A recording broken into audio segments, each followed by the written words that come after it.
Hello everyone, my name is Gulafsha और आप सभी देख रहे हैं हमारा official channel the learners community DUSL।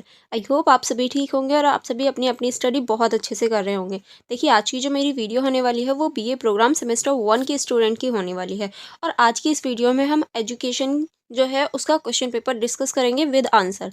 देखिए, ये जो आपकी एजुकेशन है इसका नाम है basic concept and idea in education. अगर आपके पास भी ये एजुकेशन है तो ये वीडियो आपके लिए बहुत ज़्यादा हेल्पफुल होगी, क्योंकि सोल में मोस्टली क्वेश्चन जो होते हैं वो रिपीटेड होते हैं। अगर इस क्वेश्चन पेपर में से भी कोई भी क्वेश्चन रिपीटेड होगा तो आपको पता होगा कि आंसर क्या है और किस तरह से लिखा जाएगा। चलिए फिर बिना देरी करे हम इस क्वेश्चन पेपर की स्टार्टिंग करते हैं। जैसे कि आप देख सकते हैं ये पूरा ही क्वेश्चन पेपर दे रखा है। हम लोग स्टार्ट करेंगे फर्स्ट क्वेश्चन से। जैसे कि आप देख सकते हैं फर्स्ट क्वेश्चन है हमारा, पाउलो फ्रेरे द्वारा स्पष्ट किए गए संवाद शिक्षा के विचारों की व्याख्या कीजिए। यानी इस क्वेश्चन में आपको पाउलो फ्रेरे द्वारा जो संवाद की शिक्षा बताई गई है उसके बारे में बताना है। ठीक है, नेक्स्ट क्वेश्चन है हमारा, शिक्षा स्कूली शिक्षा से किस प्रकार भिन्न है, उदाहरण की सहायता से स्पष्ट कीजिए। यानी शिक्षा जो होती है वो स्कूली शिक्षा से किस तरह भिन्न होती है, ये आपको इस क्वेश्चन में बताना है। ठीक है, चलिए आगे बढ़ेंगे। आगे हमारा थर्ड क्वेश्चन, जैसे कि आप देख सकते हैं थर्ड क्वेश्चन है हमारा, विद्यालयों में मूल्यों का विकास कैसे होता है, यह प्रक्रिया समाजीकरण के साथ किस प्रकार टकराव में आती है। यानी ये आपको बताना है कि विद्यालयों में जो मूल्य होते हैं उनका विकास कैसे होता है, रूल रेगुलेशन जो होती हैं उनका विकास कैसे होता है, और ये कहीं ना कहीं जो हमारी समाजीकरण की प्रक्रिया होती है उसके टकराव के रूप में कैसे आ जाते हैं। ठीक है, चलिए आगे बढ़ेंगे नेक्स्ट क्वेश्चन की तरफ। नेक्स्ट क्वेश्चन होगा हमारा, शिक्षा किसी समाज में असमानता कैसे फैलाती है। यानी जो शिक्षा है वो किसी भी समाज में असमानता कैसे फैला सकती है, क्योंकि शिक्षा तो आगे बढ़ाने का कार्य करती है पर शिक्षा कभी कभी असमानताएं भी फैला देती हैं।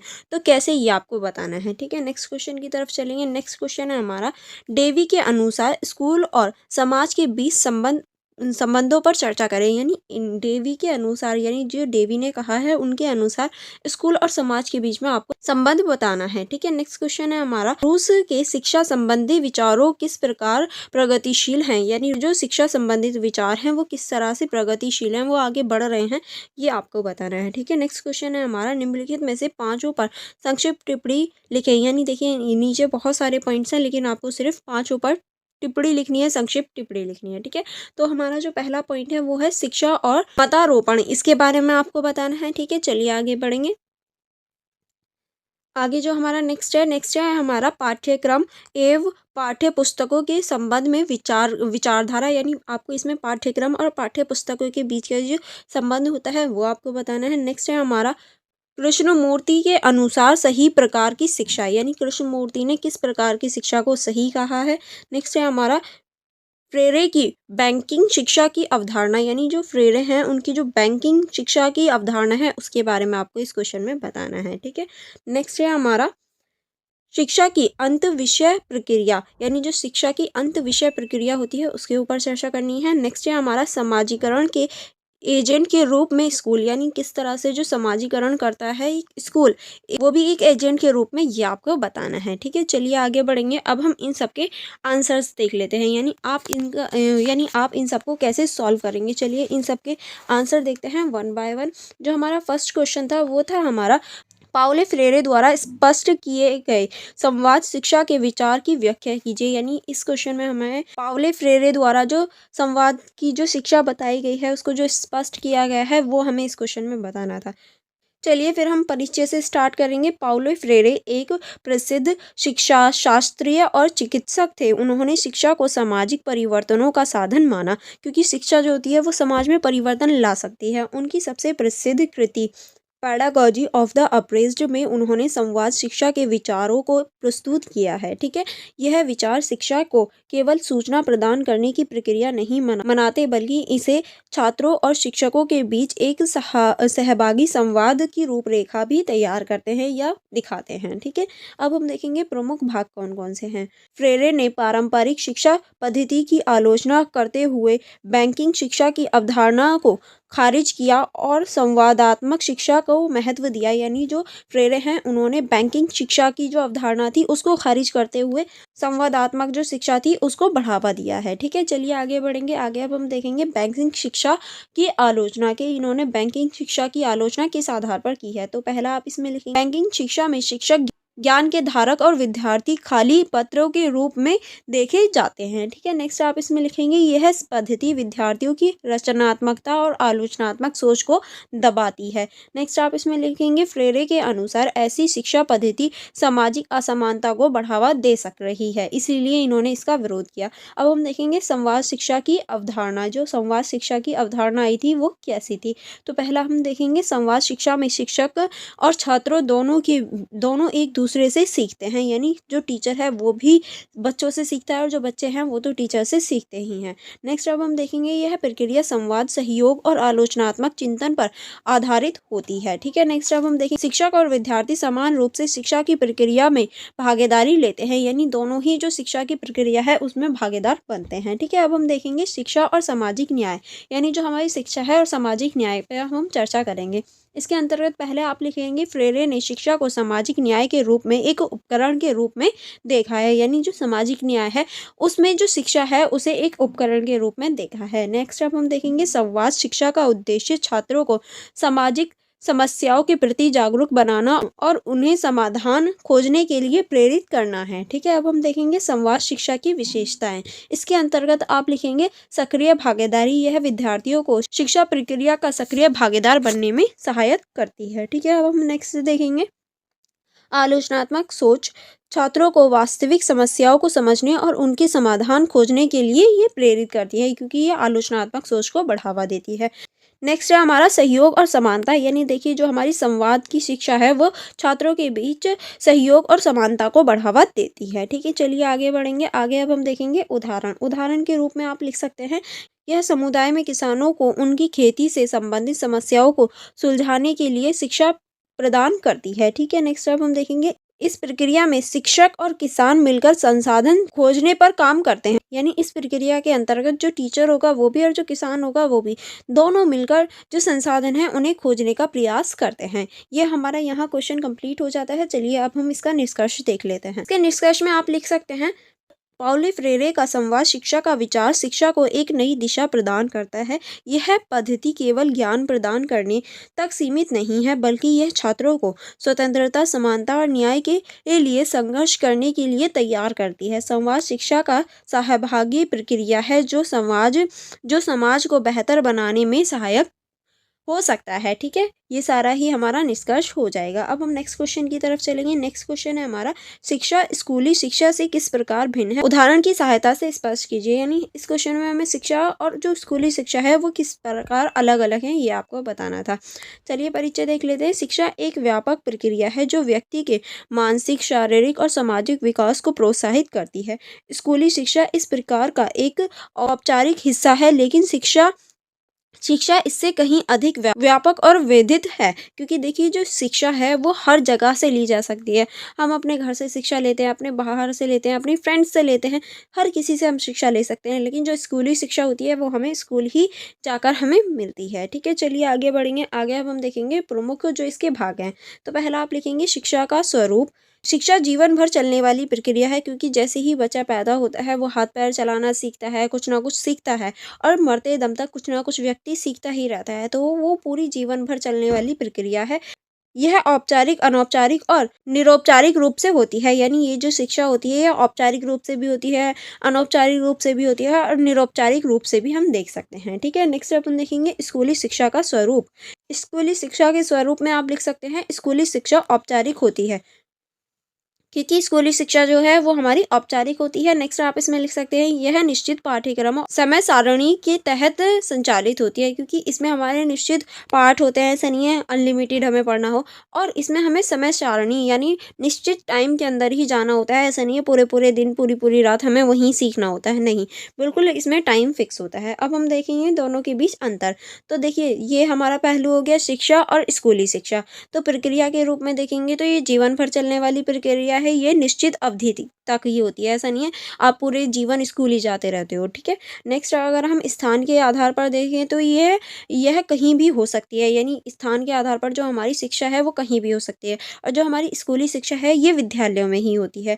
लचीलेपन के आधार पर देखें तो लचीली और अनुभव आधारित होती है, ये कठोर और नियम आधारित होती है, क्योंकि स्कूलों में नियम होते हैं, नियम कानून बनाए जाते हैं। ठीक है, अब हम देखेंगे उदाहरण के रूप में, इसमें आप लिख सकते हैं शिक्षा का उदाहरण, बच्चे खेल के माध्यम से जीवन कौशल सीखते हैं। अगर हम स्कूली शिक्षा की बात करें तो गणित, विज्ञान जैसे विषयों को कक्षाओं में पढ़ाया जाता है। ठीक है, अब हम देखेंगे दोनों का महत्व, कि दोनों क्यों ज़रूरी हैं, क्या महत्व है इन दोनों का। ठीक है, इसके महत्व में पहला आप लिख सकते हैं शिक्षा व्यक्ति के संपूर्ण विकास में सहायक होती है। ठीक है, नेक्स्ट आप इसमें लिख सकते हैं स्कूली शिक्षा का मुख्य उद्देश्य अकादमिक ज्ञान प्राप्त करना होता है। ठीक है, अब हम देखेंगे निष्कर्ष। निष्कर्ष में आप लिख सकते हैं शिक्षा और स्कूली शिक्षा के बीच का अंतर यह दर्शाता है कि शिक्षा जीवन का व्यापक पहलू है, जबकि स्कूली शिक्षा इसका औपचारिक और संरचित रूप है। दोनों ही समाज में महत्वपूर्ण भूमिका निभाते हुए हमें दिखाई देते हैं। ठीक है, चलिए नेक्स्ट क्वेश्चन की तरफ चलेंगे। नेक्स्ट क्वेश्चन था हमारा, विद्यालय में मूल्यों का विकास कैसे होता है, यह प्रक्रिया समाजीकरण के साथ किस प्रकार टकराव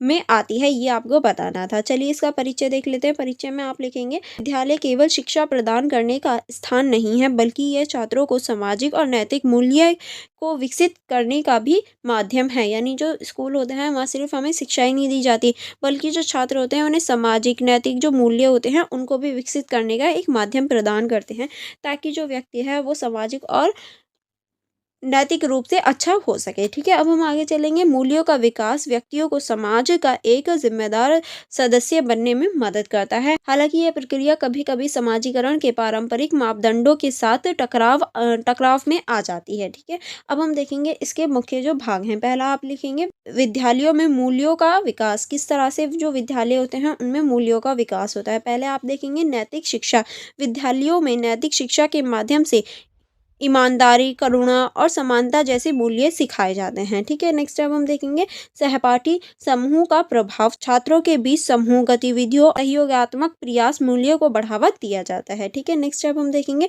पाठ्यक्रम और सहपाठ्यचारा गतिविधियां, नैतिक कहानियां, नाटक और खेल छात्रों को सामाजिक और सांस्कृतिक मूल्यों के प्रति जागरूक बनाती हैं। ठीक है, चलिए आगे बढ़ेंगे। आगे अब हम देखेंगे शिक्षकों की भूमिका, यानी जो शिक्षक होते हैं उनकी क्या भूमिका होती है। शिक्षक अपने व्यवहार और शिक्षा के माध्यम से छात्रों के अनुशासन और आदर में मूल्य उत्पन्न करते हैं। यानी जो छात्र होते हैं वो अपने अनुशासन हो गया, आदर हो गया, ऐसे मूल्यों को प्राप्त करते हैं। ठीक है, नेक्स्ट अब हम देखेंगे समाजीकरण और विद्यालयों में मूल्यों का टकराव, यानी जो समाजीकरण है और जो विद्यालय में मूल्य होते हैं उनका टकराव कैसे होता है। तो पहला आप लिखेंगे पारिवारिक मान्यताओं का प्रभाव, यानी जो पारिवारिक मान्यताएं होती हैं उनका किस तरह से प्रभाव होता है।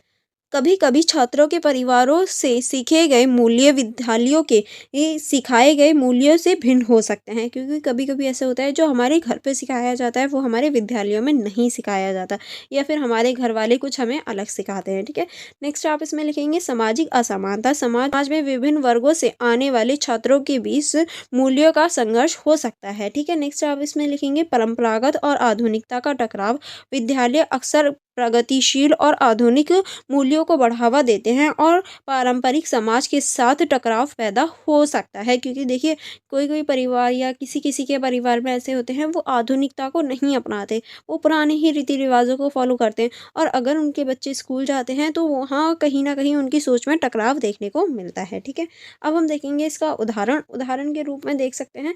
उदाहरण के रूप में आप लिख सकते हैं यदि एक परिवार में लड़कियों की शिक्षा को महत्व नहीं दिया जाता तो विद्यालयों को लैंगिक समानता का मूल्य उनके पारिवारिक विश्वासों से टकराव आता है, क्योंकि देखिए जो लैंगिक असमानता है वो अब है बट पहले नहीं थी, क्योंकि उनके जो परिवार वाले हैं अगर वो रूढ़िवादी हैं तो वो लैंगिक असमानता यानी लड़कियों को आगे बढ़ने की अनुमति नहीं देते, जिसकी वजह से हम दोनों के बीच में टकराव देख सकते हैं। ठीक है, अब हम देखेंगे समाजीकरण और शिक्षा का सामंजस्य। इसके अंतर्गत आप लिख सकते हैं समाज और विद्यालयों को एक दूसरे के पूरक के रूप में काम करना चाहिए, यानी एक दूसरे के पूरक के रूप में इन दोनों को काम करना चाहिए।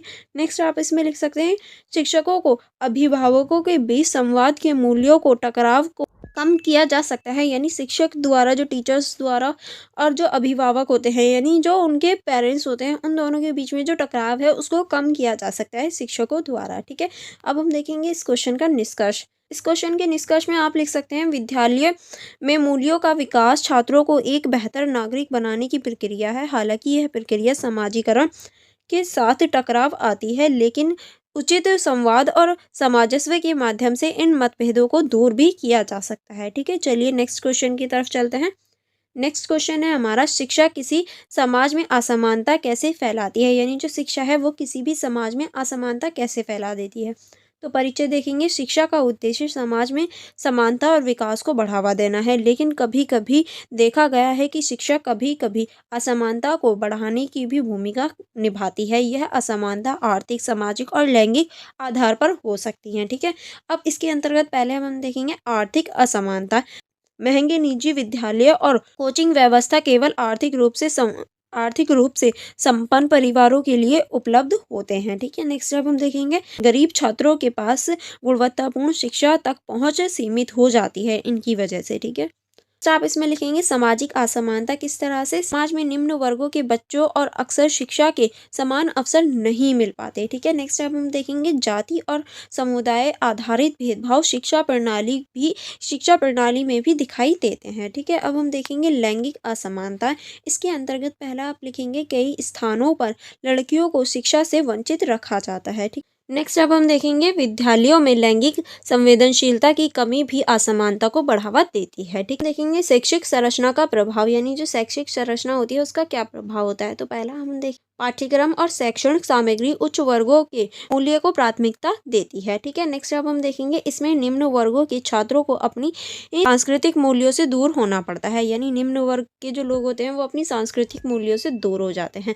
नेक्स्ट अब हम देखेंगे प्रौद्योगिकी की शिक्षा। इसके अंतर्गत आप लिखेंगे, डिजिटल शिक्षा तक पहुंच केवल उन्हीं को है जिनके पास साधन और जिसे डिजिटल विभाग बढ़ावा देता है, यानी ऐसे लोगों के पास ही डिजिटल चीज़ें हैं जिनके पास साधन है और डिजिटल विभाग उन्हें बढ़ावा देता है। ठीक है, अब हम उदाहरण के रूप में लिख सकते हैं, सरकारी स्कूलों की खराब स्थिति और निजी स्कूलों की उच्च गुणवत्ता वाली शिक्षा आर्थिक असमानता को बढ़ावा देने का कार्य करती है, जैसे कि हम लोग अपनी लाइफ में भी देख सकते हैं। ठीक है, अब हम देखेंगे निष्कर्ष। इसके निष्कर्ष में आप लिख सकते हैं, शिक्षा समाज में असमानता लाने का एक माध्यम हो सकती है, लेकिन जब तक इसकी संरचना और पहुंच में सुधार नहीं किया जाए यह असमानता फैलाने का कारण बनी रह सकती है। यानी अगर हम चाहते हैं शिक्षा जो है वो समाज में असमानता ना फैलाए तो हमें इसकी संरचना में सुधार की आवश्यकता है। ठीक है, अब हम नेक्स्ट क्वेश्चन की तरफ नेक्स्ट है हमारा क्वेश्चन नंबर 5, डीवी के अनुसार स्कूल और समाज के बीच संबंधों पर चर्चा करें।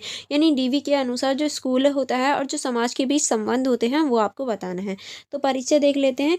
जॉन डेवी आधुनिक शिक्षा संदर्भ के प्रमुख चिकित्सकों में से एक थे। उनका मानना था कि स्कूली केवल शैक्षणिक संस्थान नहीं है बल्कि यह समाज में एक लघु रूप है। उनके अनुसार स्कूल और समाज के बीच गहरा संबंध है और शिक्षा का उद्देश्य छात्रों को समाज में सक्रिय और जिम्मेदार नागरिक बनाना है, क्योंकि ये मानते थे कि स्कूल और समाज में गहरा संबंध होता है और जो शिक्षा है उसका उद्देश्य छात्रों को सक्रिय और जिम्मेदार नागरिक बनाना होता है। ठीक है, अब हम इसके अंतर्गत देखेंगे। इसके अंतर्गत आप लिखेंगे, स्कूल समाज का लघु रूप किस तरह से है, चलिए देख लेते हैं। डीवी के अनुसार स्कूल समाज का प्रगतिशील और मूल्य का प्रतिबिंब है। ठीक है, नेक्स्ट आप इसमें लिखेंगे, विद्यालय में पढ़ाई के दौरान बच्चों को सामाजिक अनुभव मिलते हैं जो उन्हें भविष्य के जीवन के लिए तैयार करते हैं। ठीक है, नेक्स्ट अब हम देखेंगे व्यवहारिक शिक्षा का महत्व। डेवी ने शिक्षा में व्यवहारिक और अनुभव आधारित शिक्षा पर जोर दिया है। ठीक है, नेक्स्ट अब हम देखेंगे स्कूल में वास्तविक जीवन से जुड़ी समस्याओं का समाधान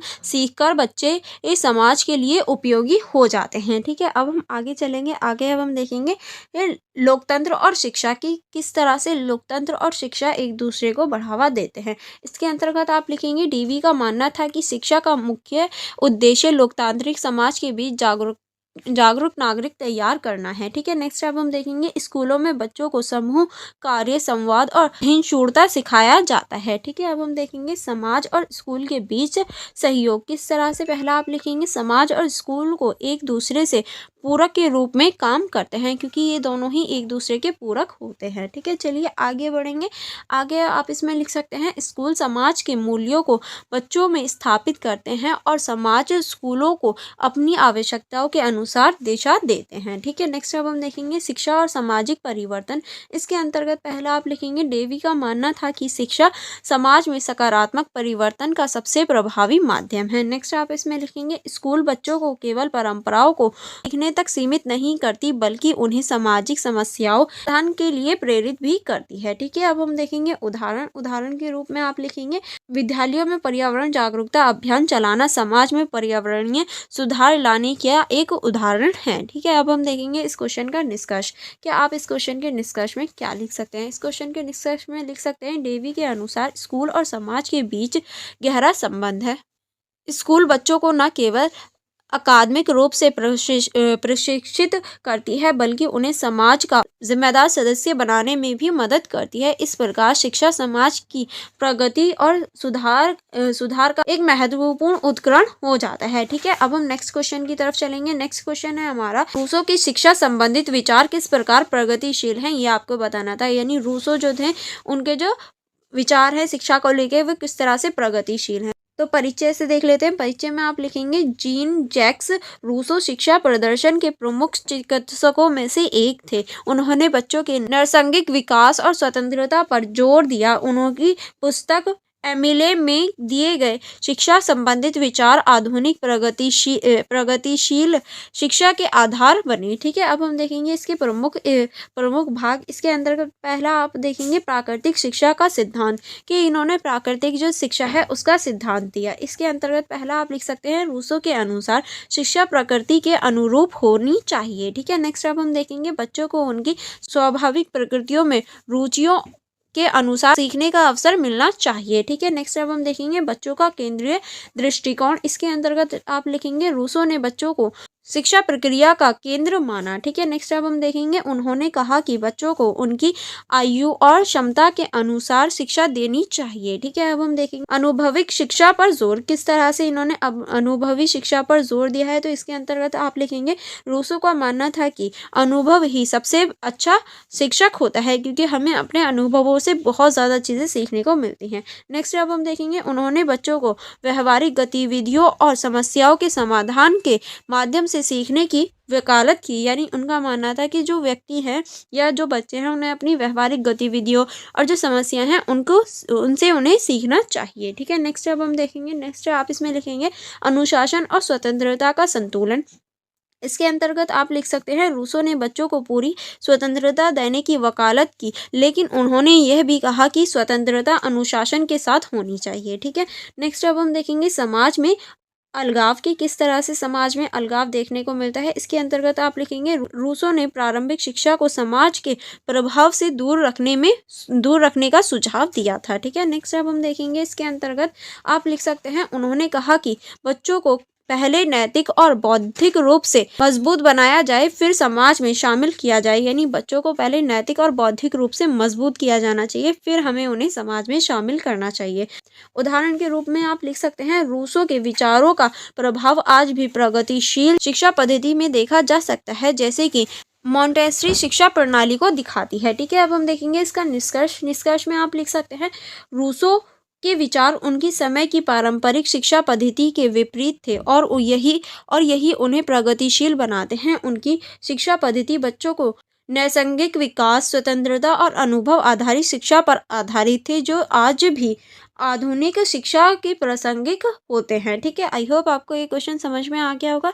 चलिए नेक्स्ट क्वेश्चन की तरफ चलेंगे। नेक्स्ट क्वेश्चन में हमें कई पॉइंट दे रखे थे जिनके ऊपर हमें चर्चा करनी थी। तो पहला हमारा था पाठ्यक्रम और पाठ्य पुस्तकों बीच के संबंध में विचारधारा। ये हमारा फर्स्ट टॉपिक था। इसके ऊपर हम लिख सकते हैं पाठ्यक्रम और पाठ्य पुस्तक शिक्षा प्रणाली में समाज की प्राकृतिक राजनीतिक और विचारधारा को परिलक्षित करती हैं। यह केवल शिक्षा सामग्री ही नहीं बल्कि छात्रों के दृष्टिकोणों और मानसिकता को आकार देने का माध्यम भी है। क्योंकि देखिए जो हमारी पुस्तक होती हैं वो सिर्फ हमें सिखाती ही नहीं है, हमारे जो दिमाग है हमारा जो मस्तिष्क है उसको आकार देने का भी कार्य करती हैं। पाठ्य पुस्तकों में प्रचलित विचारधाराओं को बढ़ावा दिया जा सकता है तथा तथ्यों को एक विशिष्ट दृष्टिकोण से प्रस्तुत किया जा सकता है। यह प्रक्रिया कभी कभी विवादात्मक हो जाती थी क्योंकि इसमें इतिहास और समाज के मुद्दों को पक्षतापूर्ण तरीके से प्रस्तुत करने की संभावना रहती है। इसलिए पाठ्यक्रम का निर्माण निष्पक्ष और संतुलित होना चाहिए ताकि छात्रों को सभी पहलुओं की समझ विकसित हो सके। ठीक है, अब हम देखेंगे नेक्स्ट था हमारा कृष्णमूर्ति के अनुसार सही प्रकार की शिक्षा क्या है। यही तो हमारा टॉपिक था। इसके ऊपर आप लिख सकते हैं, जिद्दू कृष्णमूर्ति के अनुसार सही शिक्षा का उद्देश्य न केवल बौद्धिक विकास है बल्कि मनुष्य के समग्र व्यक्तित्व का विकास भी है। उन्होंने शिक्षा को आत्मज्ञान, स्वतंत्रता और सृजनात्मकता का साधन माना। उनके अनुसार कुछ चीज़ें दे रखी हैं, क्योंकि ये जो आत्मज्ञान है, स्वतंत्रता है और जो सृजनात्मकता है, इसका साधन मानते थे। उन्होंने बताया कि शिक्षा को छात्रों डर और प्रतियोगिता को खत्म करना चाहिए। ठीक है, नेक्स्ट आप इसमें लिखेंगे, यह जीवन के हर पहलू जैसे कि भावनात्मक और नैतिक को समझने में मदद करती है। ठीक है, नेक्स्ट अब हम देखेंगे, शिक्षकों और छात्रों के बीच संबंध स्वतंत्रता और संवाद पर आधारित हो। नेक्स्ट अब हम देखेंगे, शिक्षा का उद्देश्य समाज में बदलाव लाना और एक शांतिपूर्ण व न्यायपूर्ण समाज का निर्माण करना हो। ठीक है, अब हम देखेंगे फ्रेरे की बैंकिंग शिक्षा की अवधारणा, यानी जो फ्रेरे हैं उनकी जो बैंकिंग शिक्षा की अवधारणा थी। इसके अंतर्गत आप लिखेंगे, पाउलो फ्रेरे ने पारंपरिक शिक्षा पद्धति की आलोचना करते हुए बैंकिंग शिक्षा कहा।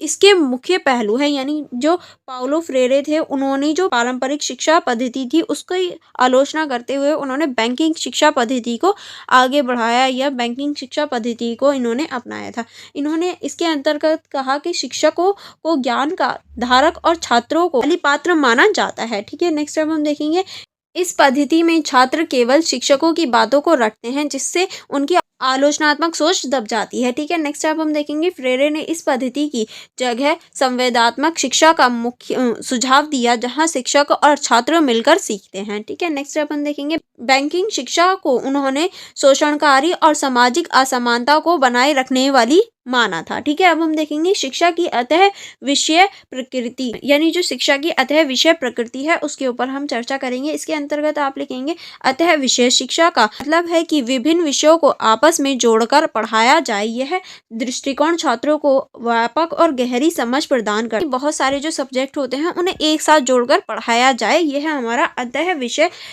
शिक्षा कहलाती है। इसके अंतर्गत आप लिख सकते हैं, इसमें छात्रों के विषयों के बीच संबंध समझने में मदद मिलती है। नेक्स्ट आप इसमें लिखें, यह व्यवहारिक समस्याओं को हल करने में सहायक है क्योंकि वास्तविक जीवन में समस्याएं कई विषयों से जुड़ी होती हैं। ठीक है, उदाहरण के लिए आप लिखेंगे, पर्यावरणीय अध्ययन में भौतिक, जीव विज्ञान और समाजशास्त्र का योगदान होता है। ठीक है, नेक्स्ट अब हम देखेंगे, अतः विषय शिक्षा में से छात्रों की सृजनात्मकता, आलोचनात्मक सोच और समग्र दृष्टिकोण का विकास होता है। ठीक है, अब हम देखेंगे नेक्स्ट पॉइंट। नेक्स्ट है हमारा समाजीकरण के एजेंट के रूप में स्कूल। इसके अंतर्गत आप लिखेंगे, विद्यालय केवल शैक्षणिक शिक्षा का स्थान नहीं है, यह समाजीकरण का महत्वपूर्ण माध्यम भी है। किस तरह से ये माध्यम है, चलिए देख लेते हैं। इसके अंतर्गत आप लिख सकते हैं, स्कूल बच्चों को समाज के मूल्य, मापदंड और संस्कृति से परिचित करवाते हैं। ठीक है, नेक्स्ट आप इसमें लिख सकते हैं, सहपाठियों और शिक्षकों के साथ संवाद के माध्यमों से वंचित सामाजिक कौशल सीखते हैं। ठीक है, नेक्स्ट आप इसमें लिखेंगे, पाठ्यक्रम और सह पाठ्यचार्य गतिविधियों से छात्रों को सहयोग, समानता और अनुशासन जैसे गुणों का विकास हो पाता है। ठीक है, नेक्स्ट अब हम देखेंगे, हालांकि कभी कभी विद्यालय सामाजिक असमानता और पूर्वग्रह को भी बढ़ावा दे सकती हैं। ठीक है, नेक्स्ट अब हम देखेंगे, विद्यालयों को समाजीकरण के सकारात्मक एजेंट के रूप में कार्य करना चाहिए ताकि बच्चों के सक्रिय और जिम्मेदार नागरिक बन सके, यानी जो विद्यालय हैं उन्हें समाजीकरण और सकारात्मक एजेंडे के रूप में कार्य करना चाहिए ताकि जो बच्चे होते हैं वो भी सक्रिय और जिम्मेदार नागरिक बन सकें। ठीक है, आई होप आपको ये क्वेश्चन भी अच्छे से समझ में आ गया होगा और यहाँ हमारा पूरा ही क्वेश्चन पेपर डिस्कशन कंप्लीट हो जाता है। एंड फॉर मोर कनेक्टिविटी आप हमारी इंस्टाग्राम आईडी को चेकआउट कर सकते हैं, आप हमारे टेलीग्राम ग्रुप को ज्वाइन कर सकते हैं। एंड अगर आपने अभी तक हमारे यूट्यूब चैनल को सब्सक्राइब नहीं किया है तो आप हमारे यूट्यूब चैनल को सब्सक्राइब कर सकते हैं। एंड अगर आप इन सभी की सेल्फ स्टडी करना चाहें तो आप हमारा app the learners community DU SOL को डाउनलोड कर सकते हैं। ये ऐप आपको प्ले स्टोर में फ्री में मिल जाएगा, आप वहाँ से इसको डाउनलोड कर सकते हैं और ये सारे ही फीचर्स देख सकते हैं। चलिए फिर हम लोग मिलेंगे नेक्स्ट वीडियो में। आप मेरी वीडियो को लाइक करना एंड हमारे यूट्यूब चैनल को सब्सक्राइब करना मत भूलिएगा। Thank you for watching everyone.